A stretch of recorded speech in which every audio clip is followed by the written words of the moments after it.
우리 제목을 읽겠습니다. 시작. 인생에서 가장 멋진 삶. 예. 자, 우리가 하나밖에 없는 인생을 살아가는 데 있어서 가장 멋진 삶을 살아가고자 하는 소망은 누구에게나 있을 줄로 믿습니다. 예. 가장 멋진 삶이 어떤 삶인가? 우리가 오늘 이 시간에 말씀을 통해서 함께 살펴보면서 이 사실을 우리가 잘 발견하고 우리의 삶이 후회 없고 정말 가치 있고 정말 잘 살았다고 이렇게 착하고 충성된 종이라고 또 마지막 때는 칭찬을 받는 이런 아름다운 그런 삶이 저와 여러분들에게 충만히 있게 되기를 바랍니다. 자, 우리가 인생을 어떻게 하면 가장 멋지게 살아갈 수 있을까 생각할 때는 삶을 전체적으로 봐야 됩니다.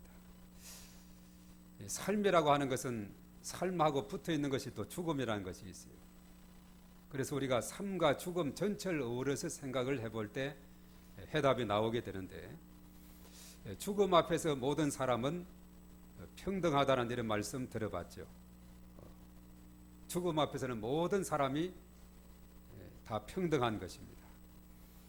그래서 이제 일찍이 이스라엘의 두 번째 왕이었던 다윗이 그 아들 솔로몬에게 이야기했죠. 열왕기상 2장 2절의 말씀에 내가 이 세상 모든 사람의 가는 길로 가게 됐다. 자, 이 세상 모든 사람의 가는 길이 어떤 길일까요? 죽음의 길이죠. 그래서 이 죽음이라는 것은 이 세상에 어느 누구도 예외가 없는 모든 사람에게 공평하게 주어진 것이다 하는 겁니다. 그런데 우리가 히브리서 9장 27절 말씀을 보면은 한 번 죽는 것은 사람에게 정하신 것이요 그 후에는 심판이 있다 이렇게 말하고 있습니다. 자, 이 말씀을 생각해 볼 때 한 번 죽는 것은 사람에게 정해져 있고 그 다음은 심판이 있다 이렇게 생각해 볼 때 이것을 우리가 잘 대비하는 삶이 참으로 중요하다는 사실입니다. 마지막 그 날이 되면은 바로 예수님께서 오시는 그 날이 되면은 어떤 현상이 있게 되느냐? 우리 믿음의 사람들에게는 그 날은 구원의 날이요 큰 상을 보상을 받는 날이 되고, 그럼 믿지 않는 사람들에게는 그 날이 멸망의 날이요 그리고 징계하는 심판의 날이 된다는 사실이죠. 그래서 우리가 인생의 삶에서 가치 있는 삶을 우리가 생각하면은 바로 예수님의 다시 오심, 예수님의 재림과 연관해서 우리가 생각을 해봐야 된다는 사실입니다. 그래서 이번 우리가 2020년은 우리 교단의 주제가 우리가 기독교에 대한 성결교회 사중복음이 있는데 중생, 성결, 신유, 재림이죠. 이걸 이제 사중복음이라 하는데 지난해는 신유의 해였어요. 자, 금년은 그 다음인 재림의 해가 됩니다. 그래서 우리 교단 공과에서는 이제 월별 주제가 계속 나가고 있지만은 이제 해마다 중생, 성결, 신유, 재림 이 사중복음 하나씩을 주제로 세우는데 금년은 재림입니다. 그래서 공과가 4주 5주째는 재림에 대한 그 메시지로 계속 공과가 배정이 되어 있어요. 그래서 오늘 읽은 이 말씀이 데살로니가전서 4장 13에서 18절의 말씀이 마지막 때 예수님께서 재림에 오시는 그때를 잘 묘사하는 부분이 바로 이 본문이다 하는 사실이죠. 그래서 마지막의 순간을 잘 우리가 파악할 수 있는 부분이 바로 오늘 이 본문의 말씀인데, 그래서 이 마지막 때 참 중요한 것이 뭐냐? 무엇이 중요하냐? 예수님을 믿어서 생명을 얻고 그리고 재림의 예수님을 잘 대비하는 삶, 준비하는 삶, 그리고 아직도 이 사실을 알지 못하는 사람들에게 전하는 삶, 그러니까 오직 복음을 위해서 살아가는 삶, 이것이 가장 가치 있는 삶이다라고 우선 결론적으로 말씀할 수 있어요. 왜냐하면은 사람은 샤워나 목욕을 하게 되면 하루가 개운하죠. 또 하루 지나면 또 찌부둥합니다. 이발을 하면 한 주간이 좀 좋다 그래요. 어떤 분은 차를 운전하다가 새 차를 샀는데 한 달 동안 좋더래요. 우리가 나무는 10년을 위해서 심고 인재 양성은 100년을 하지만은 복음은 영원을 위한 것입니다. 우리가 살아갈 때 일시적인 그런 것보다는 영원을 위해서 우리가 준비하며 살아가는 그 사람이 가장 가치 있는 삶이고 축복의 삶이 될 줄로 믿습니다. 우리가 누가복음 16장 19절에서 31절에 보면은 어떤 이야기가 나오죠? 부자와 거지 나사로 이야기가 나옵니다. 나사로가 이게 나오는데 요한복음 11장 그 나사로와 다른 나사로예요. 그 마리아 마르다의 오라버니 나사로가 아닌 거지 나사로와 부자가 있었는데, 이 부자는 참 이 땅에 살아가면서 그냥 호화롭게 잘 살았는데, 그야말로 이 나사로는 상에서 떨어진 부스러기를 먹고 그냥 주워서 먹고 거지처럼 살아가는 그런 삶을 살았어요. 그래서 똑같이 이 세상을 떠나게 됐는데, 이 나사로는 아브라함의 품에서 평안한 삶을 누리게 되는데, 부자였던 이 사람은 어떤 곳에 갔느냐, 그 말씀을 보면은 너무나도 입이 바짝바짝 말라서 정말 물 그냥 한 방울이라도 혀에 떠들어주면 좋겠다는 이런 심정이었고, 너무나도 그 현실이 고통스럽고 너무나도 힘들어서 정말 너무나 자신이 거기에서 큰 고통과 괴로움을 당하고 있다고 호소하면서 그가 이야기하죠. 내 형제가 5명 있는데 제발 사람을 보내서 우리 형제들 좀 구원할 수 있도록 해달라고 그렇게 요청하는 것을 보게 됩니다. 누구든지 이 지옥이죠. 지옥에 와보면은 절대 이곳은 올 곳이 못 된다. 이것은 너무나 괴로운 곳이다. 고통스러운 곳이다. 이렇게 시인을 하는 것을 보게 됩니다. 그래서 사람은 영혼을 생각할 때, 부자는 이 세상에서 호화롭게 아주 참 향락적으로 잘 살았지만은, 그러나 그 마지막은 비참했습니다. 그러나 나사로는 거지처럼 참으로 초라하게 살았지만은 그는 믿음을 가져서 아브라함의 품에 안기게 되는 이런 영광을 얻게 된 것을 보게 되죠. 천국에 갈 수 있는 그런 은혜를 얻게 된 것을 보게 됩니다. 그래서 우리가 이 땅에 살아갈 때 우리의 삶의 가치관은 눈에 보이는 현실과 짧은 이것이 아니라 영원한 것을 위해서 살아가는 저와 여러분들이 되어야 될 줄로 믿습니다. 그래서 우리가 오늘 이 말씀을 통해서 이제 생각해야 될 것이 뭐냐 하면은, 예수님께서 장차 이제 오시는 그때가 되면은 그야말로 지구 종말이거든요. 종말이라는 것은 개인의 종말이 있고 또 이 세상의 종말이 있게 되는데, 개인의 종말은 죽음이라고 말할 수가 있겠죠. 이 세상을 떠나면은 이제 개인의 종말이 되는데, 죽음에도 두 종류가 있어요. 육체적인 죽음이 있는 반면에 영혼의 죽음이 있다는 사실입니다. 그래서 우리가 창세기 2장 7절에 보면 사람은 흙으로 만들었어요. 3장 19절에 이제 인간이 죄를 지음으로 너는 흙이니 흙으로 돌아갈지니라 이렇게 말하죠. 그래서 육체는 흙에서 와서 흙으로 돌아가지만은 영혼은 하나님께서 생기를 불어넣어서 하나님으로부터 와서 하나님께로 돌아가게 되는 것입니다. 그런데 이 불신자들은 마지막 때 어떻게 되느냐, 이제 그 영혼이 완전히 죽어요. 그래서 완전히 그 죽음은 이제 영적인 상태 완전히 죽어버려서 2차 죽음이다, 제2사망이다 그렇게 말을 하고, 둘째 사망이다 이렇게 말을 하고 있습니다. 요한계시록 21장 8절에 그렇게 말하고 있습니다. 둘째 사망을 경험해서 그때는 불과 유황불이 타는 그 못에 빠지게 되는, 지옥으로 빠지게 되는 것을 말하고 있는데, 그런데 우리 믿음의 사람은 둘째 사망은 면제하게 됩니다. 주님 오신 그때에 주님과 함께 천국에서 영원한 복락을 누리게 되는 이런 놀라운 축복을 누리게 된다는 사실입니다. 그래서 우리가 창조의 원리에서 볼 때에 새라고 하는 것은 공중에 있을 때 자유롭게 창공을 나를 수가 있듯이, 나무는 나무 흙에 뿌리를 받고 있어야 튼튼히 자랄 수 있듯이, 물고기는 물속에 있을 때 자유롭게 헤엄치고 다닐 수 있고, 기차는 철길에 있을 때 자유롭게 잘 달릴 수 있고, 자동차는 차도에 있을 때 잘 달릴 수 있는 것처럼 우리 사람은 하나님께서 지으셨기 때문에 하나님과 함께 있을 때 창조의 그 원리에 따라서 우리가 살아갈 때 참 행복과 평안과 기쁨이 있는 줄로 믿습니다.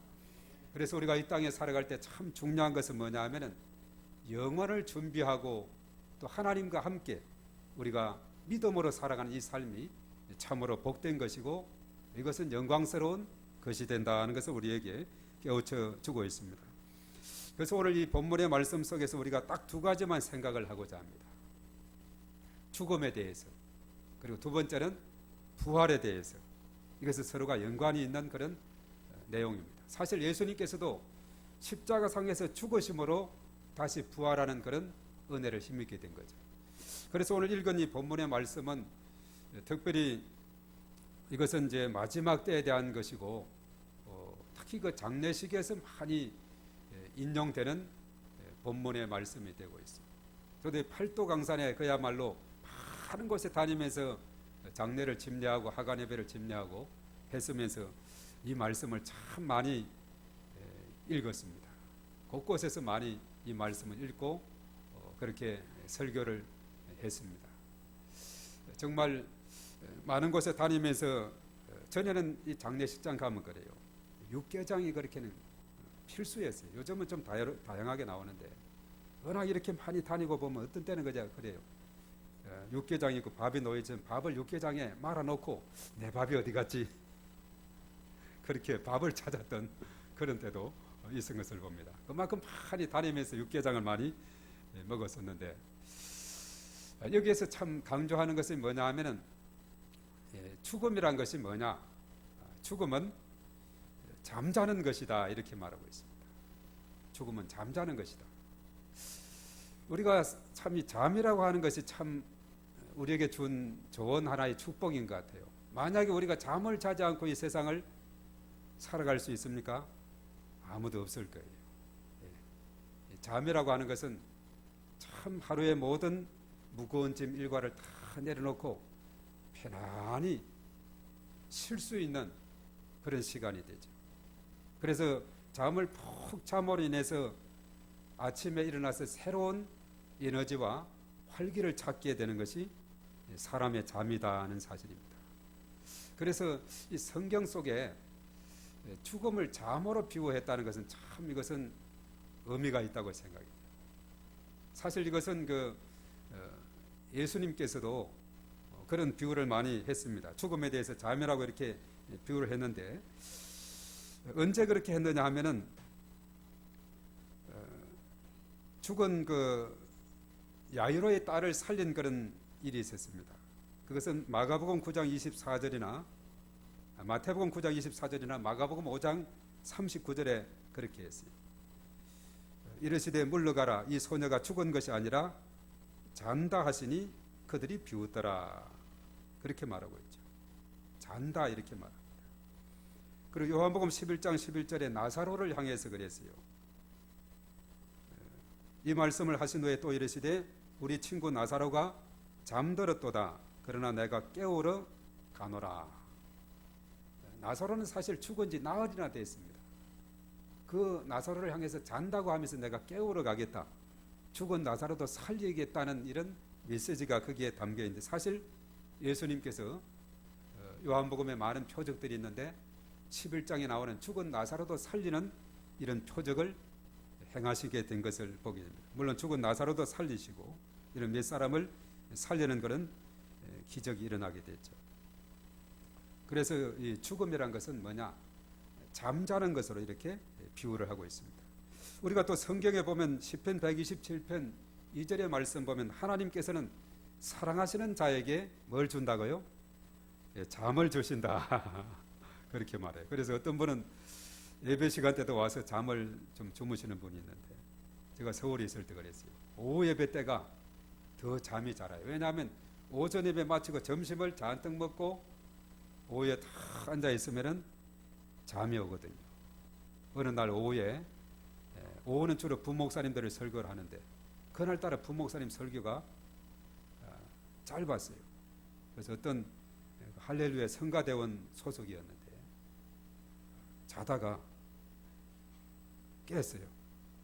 왜 이리 설교가 짧냐고 고운하게 잘 자고 있는데 좀 더 길게 하지 않고 그런 이야기도 있었는데 사실 그건 실화였습니다. 하여튼 사랑하는 자에게 잠을 준다고 해서 예배 시간을 그렇게 잠으로 그렇게 보낼 것이 아니라 우리가 저녁 시간에 푹 잠을 자는 이런 은혜를 힘입기 바랍니다. 어떤 분은 또 잠을 잘 못 이루는 분이 있어요. 이 불면증이 있는 분이 있는데 이런 분들에게는 하나님의 은혜로 잠을 잘 잘 수 있는 은혜를 주시라고 기도를 해야 됩니다. 왜냐하면 잠을 잘 자야 이튿날의 삶이 활기를 얻기 때문에 그렇다는 것이죠. 그래서 죽음을 잠으로 비유할 때 모든 무거운 짐을 다 내려놓고 편안히 아무 생각 없이 푹 쉴 수 있는 그 시간이 바로 잠자는 것이다, 이렇게 말하고 있습니다. 그래서 성경에서 죽음은 멸망이 아니라 편히 쉬는 잠이라는 그런 표현을 사용을 했습니다. 이런 안식의 잠은 바로 진정한 안식적인 잠은 그리스도 예수 안에서만 진정으로 가능한 것이다 하는 거죠. 그래서 인생에서 중요한 것은 뭐냐 하면 생명을 얻는 것이 중요합니다. 주님과 함께 영원히 사는 것, 그것을 준비하는 것이 중요하다, 이렇게 볼 수가 있습니다. 예수님은 아무리 많은 소유를 가져도 우리의 생명을 거두어가면 아무런 쓸데가 없다. 누가복음 12장 20절에 말했죠. 또 사람의 생명이 소유에 넉넉한 데 있지 않다고 누가복음 12장 15절에 의미하고 있어요. 우리의 삶은 소유에 넉넉함에 있는 것이 아니라 얼마나 가치 있고 의미 있는 삶을 살아가느냐, 이것이 중요한 삶이 되는 것이죠. 미국의 부자들 참 많이 있습니다만은 그 중에서는 스티브 잡스라고 하는 유명한 사람이 있죠. 한번 우리 그 얼굴을 한번 비춰볼까요? 그 그림에 있는데 이분입니다. 그 다음 그림도 한번 볼까요? 이분이에요. 그 앞에 보면 애플하고 픽사 앞에는 세월하고 애니메이션 앞에 세월하고 되어 있는데 참 이분이 2011년에 이제 돌아갔죠. 1955년생인데 57세에 돌아갔는데 참 세계적으로 유명한 분이죠. 아이폰, 삼성과 계속 애플사가 아주 참 경쟁을 하고 있는 그런 가운데 있는데 이분의 삶은 보면은 참 불우하게 태어났어요. 언젠가 그 스탠포드 대학에 졸업 연설을 했는데 그게 참 유명하죠. 스탠포드 대학의 졸업 연설이 참 너무나 중요한데 그때 사실 자기의 그 간정다운 그 간정을 이야기를 하고 있어요. 거기에서 보면은 자신의 출생부터 이야기합니다. 이 어머니는 누구냐 하면은 대학원생이고 미혼모였어요. 그래서 그 생모는 도저히 이 아이를 키울 수 있는 그런 상황이 못 돼서 입양을 시키기로 계획을 하죠. 그래서 이제 입양을 하면서 입양을 할 부모가 나타났는데 보니까 학력이 좀 변변찮아요. 그런데 그 무엇을 다짐시켰느냐? 꼭 이 아이를 대학을 보내겠다 하면은 내가 주겠다 해가지고 그래서 사인을 하고서 입양을 시켰어요. 그래서 그 양 부모는 어려운 형편 가운데서도 대학을 보내게 됐습니다. 그런데 사실 이제 스티브 잡스가 대학에 들어가서 공부해 보니 대학 등록금은 너무 비싸고 그만한 가치가 없다 해서 그냥 자퇴를 하고 말았어요. 그러면서 이제 재미없는 전공 과목 대신에 서예학이라든가 이런 것을 이제 청각을 좀 듣게 됐는데 그때는 그것이 뭐 큰 의미 없이 그렇게 들었는데 사실은 이분이 애플을 창립을 했지만은 나중에 거기서 해고를 당하게 됩니다. 그 나중에 이제 그런데 해고를 당해서 픽사라는 그 회사에 들어가게 되고 또 매킨토시를 또 이렇게 개발하게 되고 거기에서 유명한 그 픽사에서 개발한 것이 있는데 토이스토리 애니메이션 영화가 뜨게 되고 그래서 나중에는 결과적으로 애플이 픽사를 또 이렇게 인수를 하면서 다시 또 이제 복직을 하게 된 셈이 되죠. 그래서 저기는 세워 애플 앤드 픽사 애니메이션 이렇게 돼 있는데 그래서 이제 애플을 사실은 세계적으로 키우는 그런 역할을 하게 된 것을 보게 됩니다. 그런데 사실 이제 스탠포드 그 연설에서 보면은 세 가지 중요한 것을 말했죠. Connecting the dots, 점들을 잇는 것이다. 이것은 참 의미가 있어요. 점들이 하나씩 연결되어서 선이 되듯이 모든 것이 다 연결되어 있다. 모든 우리의 삶은 다 연결이 되어 있다. 과거와 현재와 미래가 다 연결이 되어 있다. 때로는 그 여가 하는 말이 있어요. 애플에서 해고된 것이 내 인생에서 최고의 날이었다. 이렇게까지 말했어요. 물론 그때는 앞이 캄캄했죠. 그렇지만은 연결해서 나중에 픽사를 통해서 또 다시 들어가서 애플을 일으키는 그런 역할까지 했죠. 그래서 우리에게 주어진 모든 상황은 결코 절망할 일이 아니라 소망을 가지고 나아가야 된다. 로마서 8장 28절에 하나님을 사랑하는 자, 그 뜻대로 부르심을 입은 자들에게는 모든 것이 합력하여 선을 이룬다 그랬죠. 그 유명한 그런 말을 했어요. 그리고 거기에는 그 다음에는 이제 사랑과 상실, love and loss라는 것도 있고, 어려움 속에서도 포기하지 않고 자신이 하는 일을 사랑하는 삶이 중요하다. 그리고 마지막에는 죽음에 대한 이야기였어요. 죽음에 대해서 됐어. 죽음에 대한 것을 말을 했는데, 사람은 죽음 앞에 가면 단순해진다.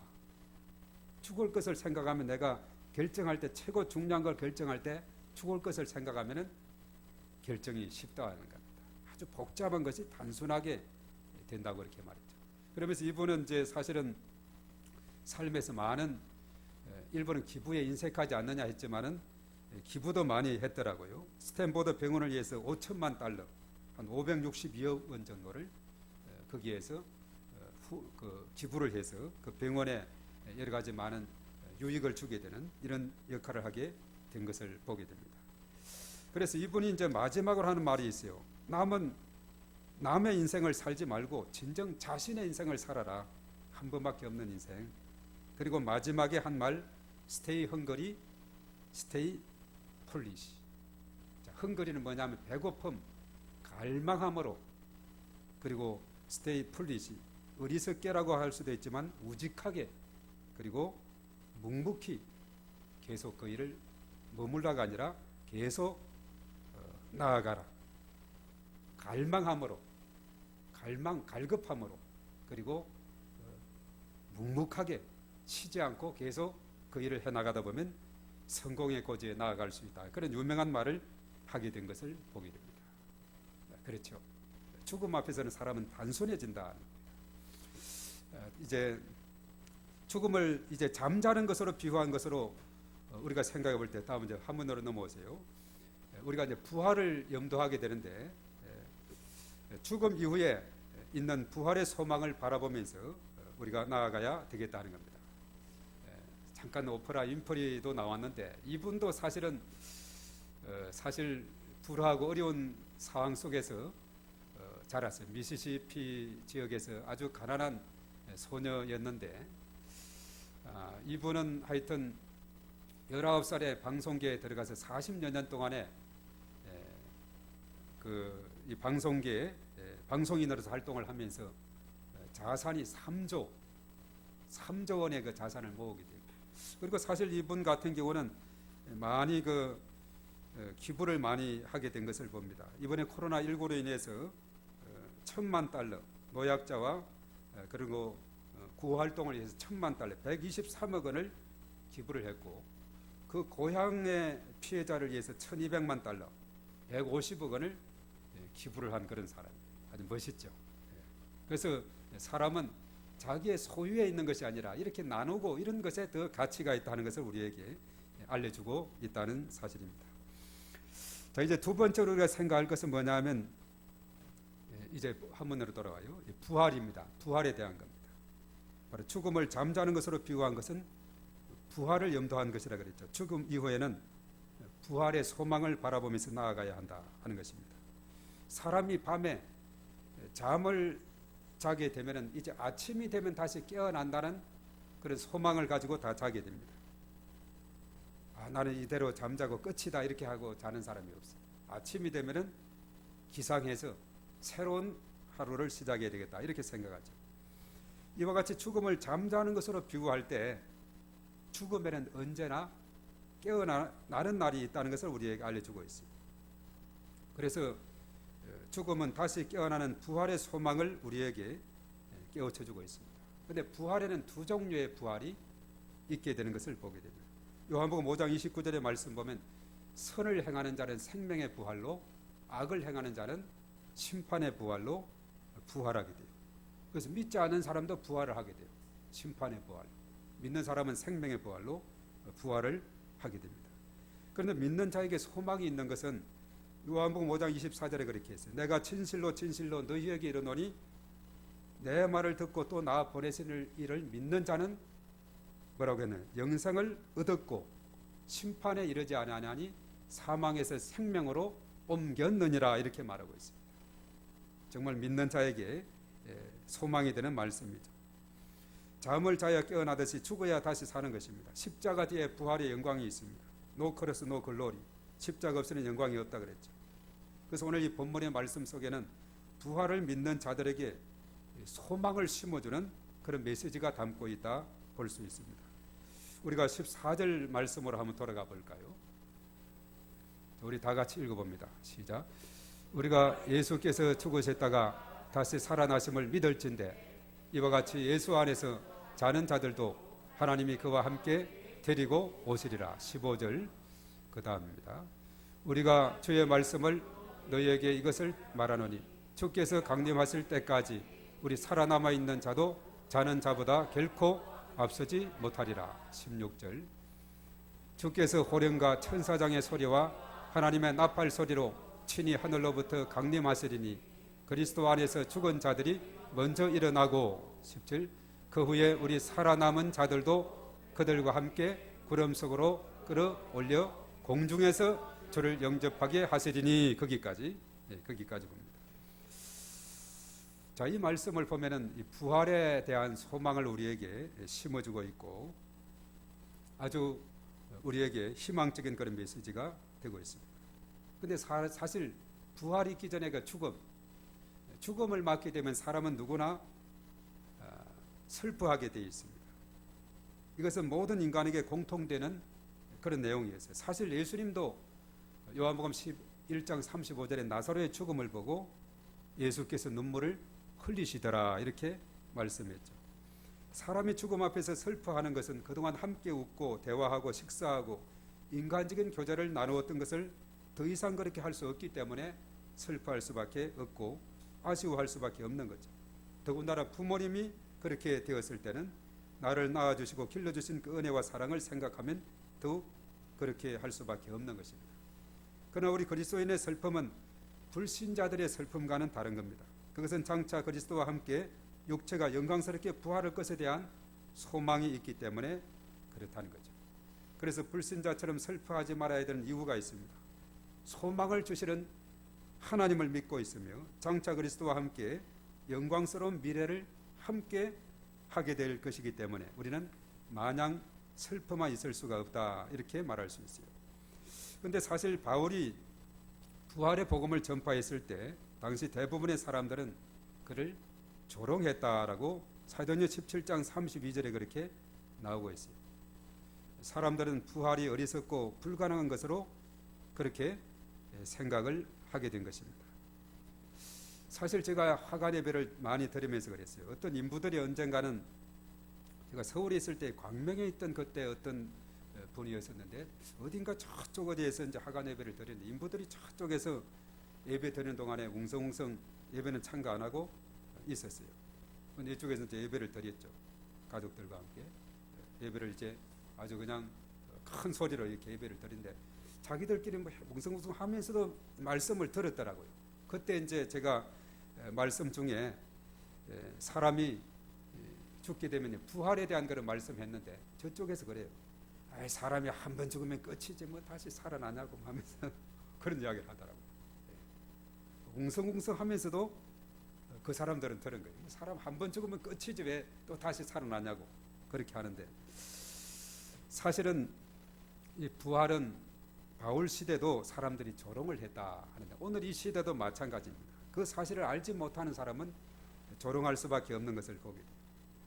부활은 바울이 독창적으로 만든 것이 아니고 이것은 구약 성경에서도 이 부활에 대한 것이 욥기라든가 시편이라든가 특히 그 다니엘서 12장 2절에 보면 이렇게 말했어요. 땅의 티끌 가운데서 자는 자 중에서 많은 사람이 깨어나 영생을 받는 자도 있겠고 수치를 당하여서 영원히 부끄러움을 당하는 자도 있을 것이다. 이렇게 말하고 있죠. 깨어난다는 것, 다시 살아나는 것이고 영생을 받는 자, 또 부끄러움을 당한 자. 아까 생명의 부활과 심판의 부활이 있다고 요한복음 5장 29절에 말씀을 했죠. 사실 이 부활은 예수님께서도 가르쳤고 예수님이 세 차례 내지 네 차례 순환 예고를 하면서도 부활을 언급을 했어요. 그리고 사실 몸소 부활하심으로 부활을 입증하게 된 것을 보게 됩니다. 그렇기 때문에 부활을 믿지 않는 사람들은 영적으로 무지하고 불쌍한 사람들이다는 사실이죠. 부활은 성경적인 진리이고 그리고 성도의 죽음이 패배가 아니라 그 죽음 뒤에 승리, 부활의 승리가 있음을 우리에게 깨우쳐주고 있습니다. 이 부활은 기독교의 생명이자 핵심이라고 말할 수가 있습니다. 다른 종교하고 차이는 뭐냐? 기독교는 빈무덤, 바로 부활을 입증하고 있죠. 부활은 역사적인 사실이고 미래의 소망입니다. 그래서 초대교회에서 이 설교의 핵심은 십자가와 부활이 핵심이었어요. 죽으시고 살아나심에 대한 이 말씀이 핵심이었습니다. 그래서 죽음이란 불신자들에게는 영원한 사망이지만 우리 성도들에게는 부활의 소망 속에서 안식을 취하는 잠과 같은 것이다. 그렇게 말할 수가 있습니다. 그래서 예수님 재림 때 이미 죽은 그리스도인들은 부활하여서 살아있는 성도들과 같이 공중에서 함께 연합할 것이다. 아까 읽은 그 말씀에 그렇게 나와 있죠.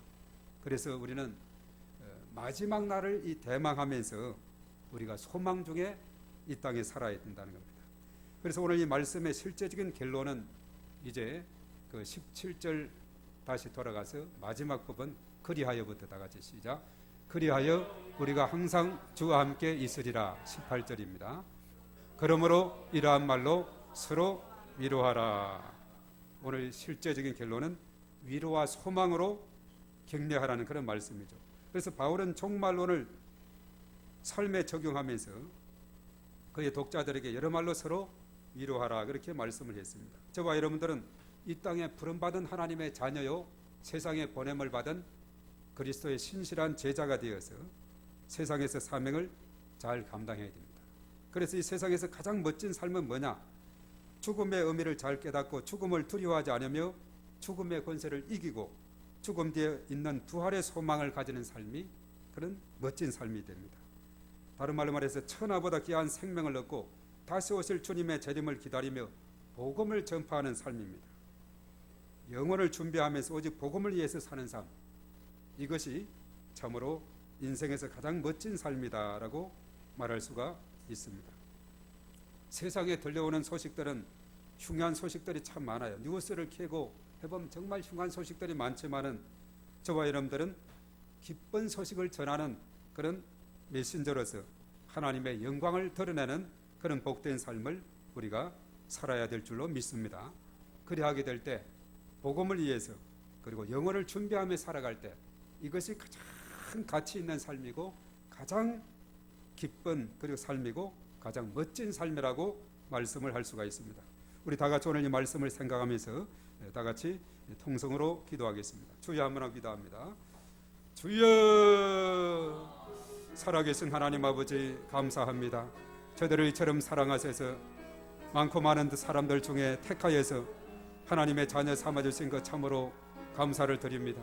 이제는 저희가 세상에서 이제 보냄을 받은 자로 예수 그리스도의 신실한 제자로서 복음을 전하며 영원한 복음의 말씀을 전하며 살아가는 저희들이 될 수 있도록 인도해 주시옵소서. 인생에서 가장 멋진 삶이 무엇이냐? 영혼을 준비하며 복음을 위해서 살아가는 삶, 예수 그리스도 믿고 믿음으로 살아가는 삶이 참으로 멋진 삶이라고 말씀했습니다. 그러면서 믿음으로 살아가면서 우리의 삶 가운데 어떠한 상황 속에서도 참으로 절망하지 않고 낭망하지 않고 우리 희망을 가지고 우리가 주어진 그 현실에서 충실하며 살아가는 그 삶이 참으로 의미 있는 삶이고 가치 있는 삶이라고 말씀하고 있습니다. 하나님 아버지, 저희들 오늘 이 말씀을 생각하면서 마지막 때 주님께서 다시 오시는데 참으로 우리가 그날을 우리가 믿음으로 준비하며 나아가는 저희들 다 될 수 있도록 인도해 주셔서 참으로 착하고 충성된 종이었다고 칭찬받는 저희 모두가 다 될 수 있도록 하나님께서 은혜를 더하여 주시옵소서. 이 시간 저희들 일일이 함께 하시고 성령의 충만하심으로 하나님께서 권능을 더하여 주시옵소서. 우리가 인생길에서 참으로 멋진 삶을 살아가는 저희 모두가 될 수 있도록 하나님께서 인도하여 주시옵기만을 주여 간절히 바라옵고 원하옵나이다. 다른 믿지 않는 사람들이 깨닫지 못하는 놀라운 비밀을 저희들은 가지고 있기에 이 소망을 가지고 날마다 믿음 안에서 승리하며 살아가는 저희 모두가 되게 하여 주시옵소서.